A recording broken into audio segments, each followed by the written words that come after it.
But all kidding aside, then I'd go to 10:30 Mass, or 10:30 service with Reverend Beeman. And during the Civil Rights era, when I was working hard as a young man and a public defender. And, you said it, Rev, my mother would say, you got to be who you say you are. You got to do what you say you're going to do. Democratic lawmakers are finally making huge progress on the fourth stimulus package, and it has been decided that billions of dollars in unused relief money will be going towards new stimulus checks for certain Americans. If you want to receive this fourth stimulus check, then be sure to continue watching this video because you definitely don't want to miss out on this. The Pennsylvania legislature has until June 30th to pass a new budget approaches. Pass a new budget, support for some spending of the state's billions of dollars in remaining stimulus money, and surplus tax revenue is gaining bipartisan action. Discussions are preliminary, and top budget negotiators want to reach a deal as soon as possible, but lawmakers, lobbyists, and top staff pointed to a small number of partisan proposals that have been put forward.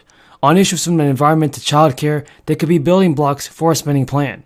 The House Appropriations Committee Chair told a reporter this week that we move forward trying to identify areas of agreement first, and then we'll identify areas of disagreement and try to work through those.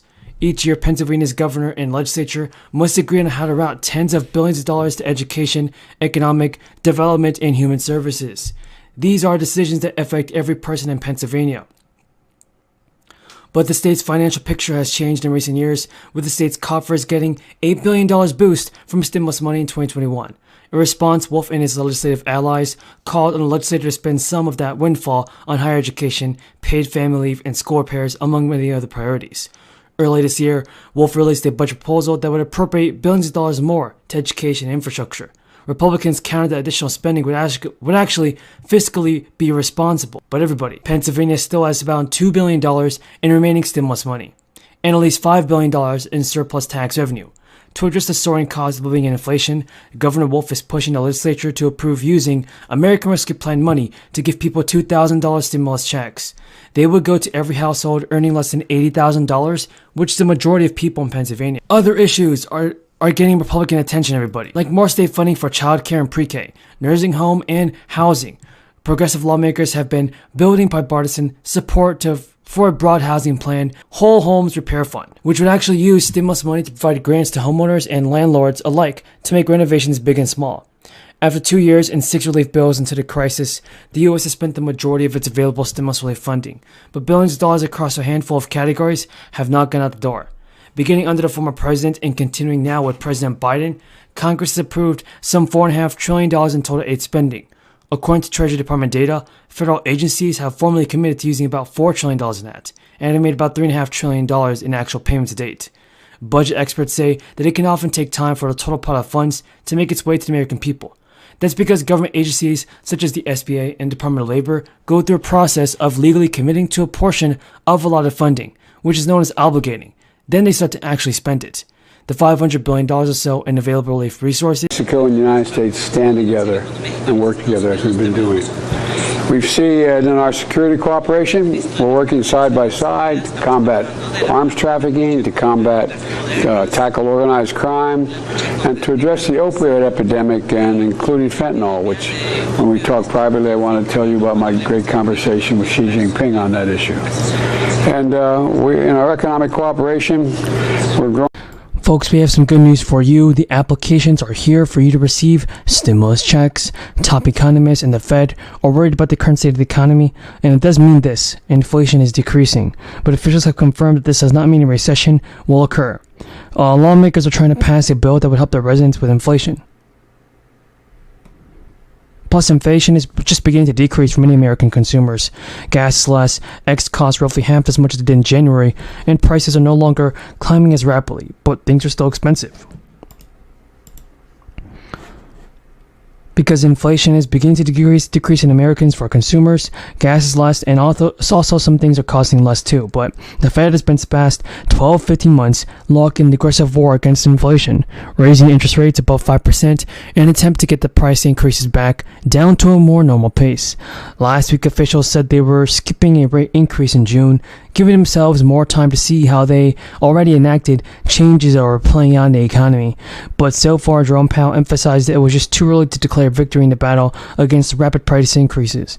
According to experts, which less expensive gas and slower gas prices are actually happening. The obscure underlying trends and a measure of core inflation excludes fuel, and food fuel is showing surprising staying power as a range of purchases from dental, car to insurance continue to climb at a high price. The Fed officials have marked up their forecast of how high hardcore inflation will be at the end of 2023, and they say it's now 3.9%. While the steepest price increases appear to be over for consumers, a relief for many, development from Joe Biden has celebrated this. That's for people 6 to 17 years old, and half of their credit was given in advance, plus in monthly payments to the families to help others throughout the year, and the other half was given as part of a household's tax refund. The household with pretty much no or low income was able to receive it for the first time. And though it can take years for the policy to have the tangible effects, the impact of the credit was pretty much expand a little bit on what the president's idea is. I think we can go beyond community colleges in making them available to working families. My last question is, while some of my colleagues may not appreciate it, the scientists are pretty clear that climate change is an... Hello everybody, welcome back to my channel. I hope all of you are having a great day so far. In today's video, I'll be discussing the status of the fourth stimulus check, as well as why millions of Americans may not be eligible to receive more stimulus relief money. But first everybody, don't forget to subscribe to my channel and share this video with your friends and family. On this channel folks, I always do my best in providing you guys with the most up-to-date and reliable stimulus check news. I want to see every member of my community receive a fourth stimulus check. And if you guys believe that a fourth stimulus check needs to be sent out, then let's get this video to 1,000 likes. Personal impact on Senator Manchin. He's obviously proud of his independent streak. He's spoken to that, including in an op-ed piece this weekend. We also understand the passion that many feel for voting rights, for the importance of making voting easier, more. But everybody, a bipartisan Senate group is prepping a fallback infrastructure proposal, as talks between the White House and Republican senators appear to be at a stalemate. The group of 6 senators, including Republican Senator Mitt Romney, Rob Portman, Joe Manchin, and Kirsten Sinema, are expected to shop it to a broader group of roughly 20 centrist-minded senators this week. Senator Mitt Romney told reporters, "We've pretty much agreed on a spending level. I'm sure there will be some adjustments as long as we go along, and the pay for us. We have a proposal that we'll take to the entire group and see how they'll feel about it." Romney indicated that the group crafting the bill could start pitching it to their colleagues during a Tuesday meeting. Others involved with the talks warned that the closed door could instead be used to let key negotiators hash out final details before unveiling it to their colleagues. But senators involved in the bipartisan group also stressed that the details of the plan are still in flux. Now on the price tag of the bill, Senator Portman said, "We're going to meet tomorrow and talk about that." Democrats say they're at a turning point with Senator Joe Manchin. But everybody, Joe Manchin and Senator Kirsten Sinema